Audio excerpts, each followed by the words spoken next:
महाराज जी, जैसे हम लोग यात्राओं में जाते हैं तो बहुत सारी महिलाएं जो आती है हमारे पास, उनके पास सबके पास एक ही प्रश्न होता है कि हम इतनी मुश्किल से यहाँ तक पहुंचे और उन्हें फिर वो मासिक धर्म वगैरह हो जाता है, तो उस अवस्था में वो लोग क्या करें कि वो दर्शन करें या ना करें?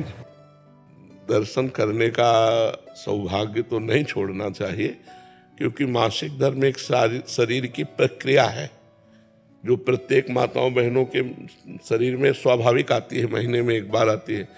अब वो अचानक ऐसी स्थिति आ गई है और बार बार आना जाना हो नहीं सकता, तो हमें लगता है कि स्नान करके और भगवत प्रसादी चंदन जल आदि छिड़क करके भगवत दर्शन कर लेना चाहिए दूर से। ना कोई सेवा सामग्री देनी चाहिए और ना वहाँ स्पर्श करना चाहिए, दूर से दर्शन तो कर ही लेना चाहिए। पता नहीं जिंदगी में दोबारा आना हो कि ना आना हो। और ये मासिक धर्म कोई ऐसा नहीं कि बहुत निंदनीय बात हो, बहुत वंदनीय बात है। माताओं ने देवराज इंद्र की ब्रह्म हत्या को अपने ऊपर लिया है। ये अपराधी नहीं है कि मासिक धर्म निंदनीय, ऐसे ऐसे नहीं है। इसका रहस्य समझिए। जो माताओं में मासिक धर्म होता है, देवराज इंद्र त्रिभुवन पति है और उनके द्वारा ब्रह्म हत्या बनी वृत्तासुर के मारने की, तो उस ब्रह्म हत्या को ब्रह्म ऋषियों ने विभाजित किया। पहले नदी को दिया जो फेन बुदबुदा के रूप में ऊपर होता है, दूसरा वृक्षों को दिया जो गोंद के रूप में होता है, तीसरा भूमि को दिया जो ऊषर भूमि के रूप में होता है, चौथा माताओं बहनों को दिया जो मासिक धर्म के रूप में होता है। तो ये इनकी वंदना है कि इन्होंने त्रिभुवन पति ब्रह्म ऋषियों की हत्या को इन्होंने अपने ऊपर लिया, इन्होंने थोड़ा अपराध किया है।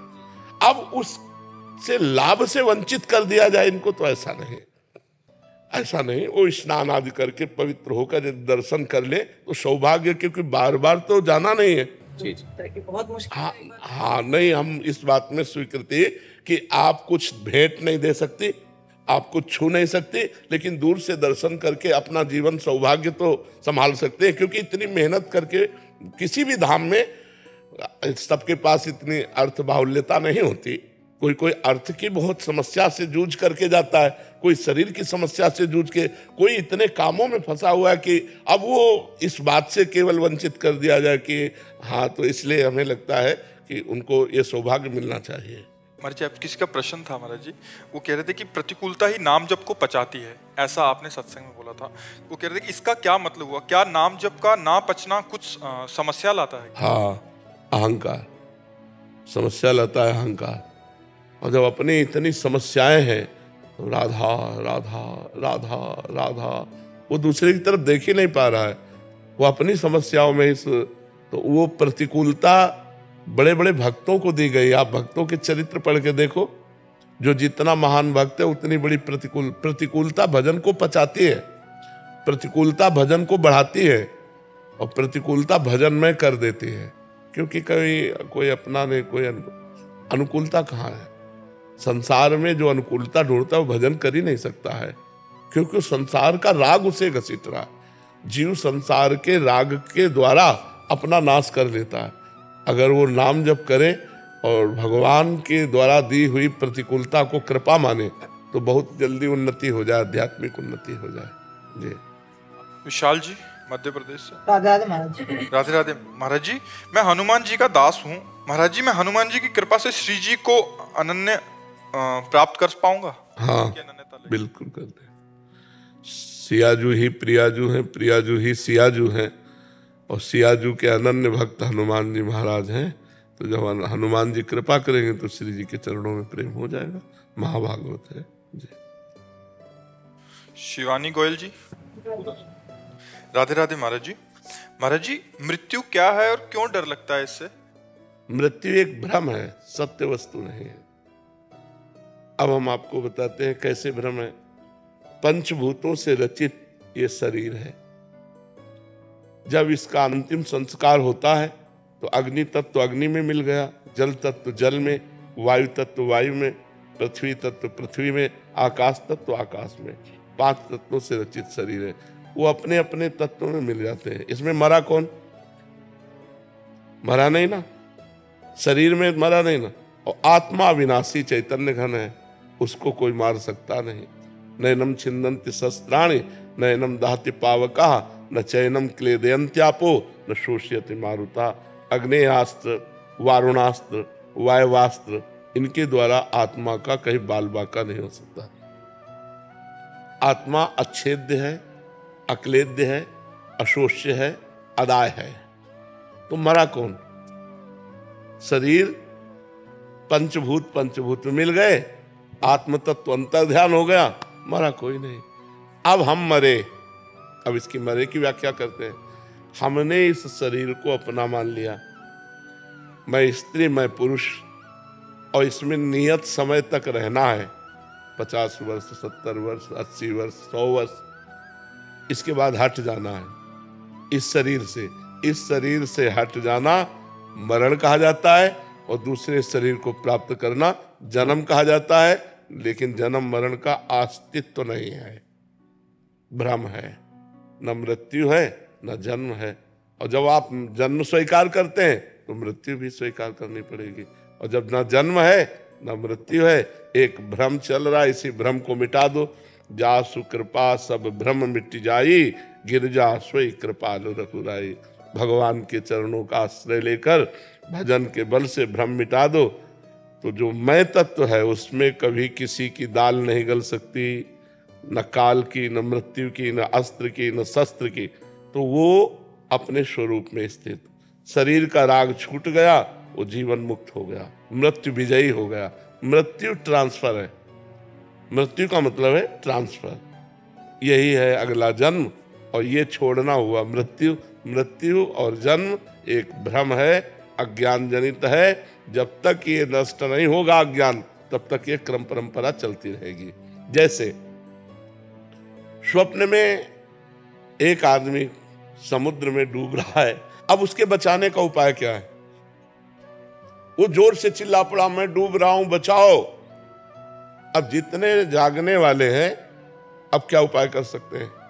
समुद्र के आसपास वो अपने को देख रहा है कि मैं समुद्र में डूब रहा हूं, हल्ला मचा रहा है कि आसपास लोग हैं, मुझे बचा लें। और वो आवाज जोर से निकल पड़ी उसकी स्वप्न में, मैं पानी में डूब रहा हूं, समुद्र में, मुझे बचाओ। अब हम तैराक लावें या नाविक लावें, ये क्या करें? तो एक केवल उपाय है, जगा दो से। जगा दो तो एक बूंद पानी नहीं था, जहां डूब के मर रहा था एक बूंद पानी नहीं था, केवल स्वप्न था।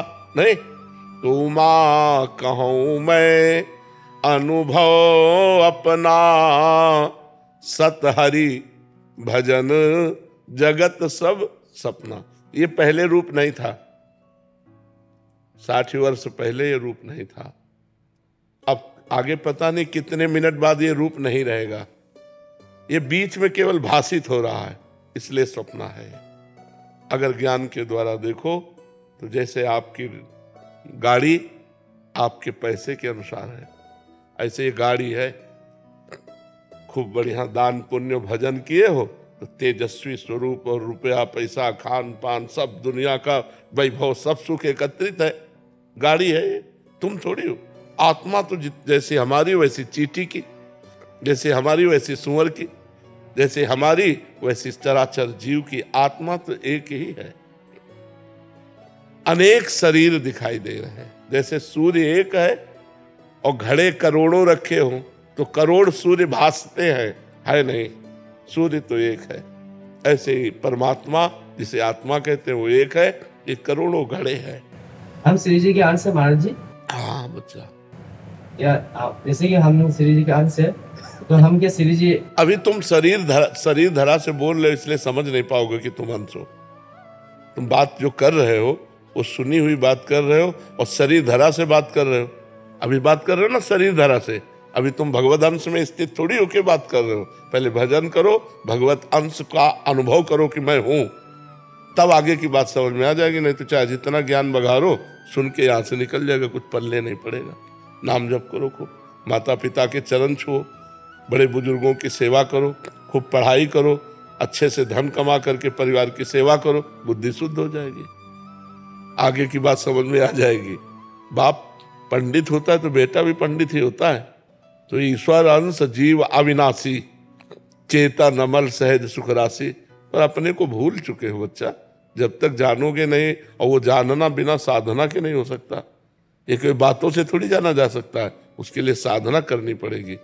उसके नाम जप हाँ, नाम जप करो, माता पिता की आराधना करो, बड़े बुजुर्गों की आराधना करो, सबका आशीर्वाद मिले, बुद्धि पवित्र हो, तब पवित्र बुद्धि में भगवत ज्ञान जागृत होता है। महाराज जी आपके चरणों में कोटि कोटि प्रणाम।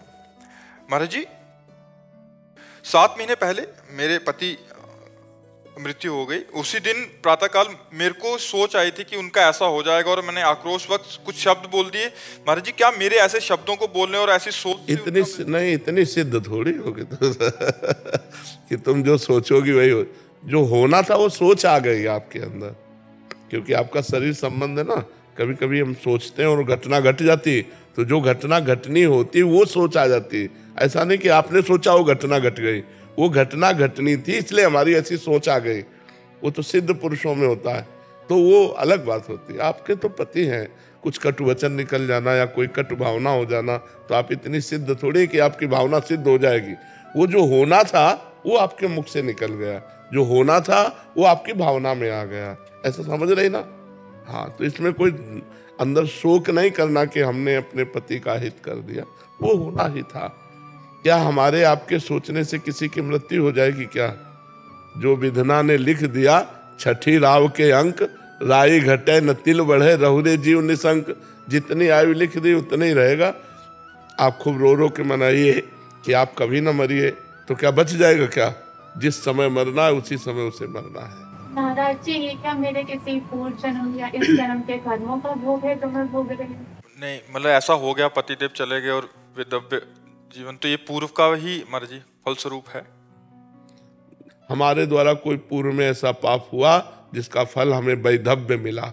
हमारा पति, हमारा सुहाग हमसे दूर हो गया। अब हम गलती न करें, अब हम सावधान हो जाएं, तभी हमारा काम बनेगा। अब नाम जप करें, ब्रह्मचर्य से रहे, तो भगवान की कृपा से हमारा अगला जन्म ठीक हो जाएगा। उडुपी कर्नाटक कृष्ण क्षेत्र है, उधर एक रामकृष्ण आश्रम है हमारा, नदी के किनारे। महाराज जी हमारे आध्यात्मिक मार्गदर्शन करते हैं, सब ब्रह्मचार्य, बाकी काफ़ी सारे हमारे वानप्रस्थ भी है इसमें, और थोड़े बहुत हमारे भक्त, सब साधक है। ब्रजमंडल का बहुत आपका वचन सब बहुत। सबसे यही प्रार्थना है हमारी, साधना का मूल स्वरूप है संसार और शरीर के राग का नाश हो जाना। जो मनाखष्टानि इंद्रियाणि प्रकृतिस्थानि कर्षति, इसको रोकना है, यही साधना है। जो हमारी 5 ज्ञानेंद्रियां शब्द, स्पर्श, रूप, रस, गंध को लेकर विषय भोगों के लिए लालायित रहती हैं, उनमें विचरण करती हैं। देह भाव से युक्त होकर हम कर्ता भोक्ता भाव में युक्त हैं, इसी का नाश करना है। इसका सहज नाश का उपाय है जो गुरु ने नाम दिया है, मंत्र दिया है, उसको अव्यावृत, मतलब निरंतर मंत्राकार वृत्ति हो, भगवदाकार वृत्ति हो, तो संसार का चिंतन, संसार का राग स्वतः ही नष्ट हो जाता है। जैसे एक एक कवल खाने पर तुष्टि पुष्टि क्षुधा निवृत्ति होती है, ऐसे ही एक एक मंत्र, एक एक नाम जब ध्यान पूर्वक जपा जाता है, तो संसार से वैराग्य, अपने स्वरूप का बोध और गुरुदेव के चरणों में प्रीति, इष्ट देव के चरणों में प्रीति, ये तीनों एक साथ प्राप्त होते हैं। जैसे तुष्टि पुष्टि क्षुधा निवृत्ति, ऐसे संसार से वैराग्य, स्वरूप का बोध और भगवान से प्रेम, तीनों एक साथ प्राप्त होते हैं। हमें पवित्र आचरण करते हुए गुरु आज्ञा में अपने जीवन को समर्पित कर देना है, और जो गुरु जी ने नाम मंत्र दिया है उसे सतत, जितना तन्मया स्थिति, जितने मिनट धारण करोगे उतने जीवन धन्य है। और संसार के जितने शुभ कर्म हैं, ये सब भगवत प्राप्ति कराने में समर्थ नहीं है। ये यहां से लेकर के बहुत तक ब्रह्मलोक तक ले जा सकते हैं, लेकिन आ ब्रह्म पर्यंतम सर्वम मायामयम जगत, आबम ब्रह्मा से लेकर के यहाँ तक सब मायामय है। तो हमारा कार्य है माया मुक्त होना, भगवान ने कहा आ ब्रह्म भुवनान लोकान पुनरावर्तिनो अर्जुन, ये बार बार आने जाने, अब आने जाने वाला काम नहीं करना। अगर हम फिर आए तो कर्म बंधन मुक्त होकर आए और अपने भगवान का यश विस्तार करें, जगत मंगल करें तो आए, नहीं कर्म बंधन में जड़ जीव की तरह अब हमें बंध के नहीं आना। इसलिए निरंतर नाम जप, निरंतर ईश्वर का चिंतन, तन्मयाहा। भगवान रामकृष्ण परमहंस जी हर समय माँ से बात करना, माँ में ही पूरी तन्मयता। वही कृष्ण है वही काली है, इतना अंतर नहीं है। जो काली है वही कृष्ण है, जो कृष्ण है वही काली है। एक परम तत्व है, तत्व दो चार नहीं होते, अनंत रूप उसके होते हैं, अनंत लीला विभाग उसके होते हैं, अनंत उपासनाएं होती है, लेकिन तत्व एक ही होता है। तो हर समय हम तत्व चिंतन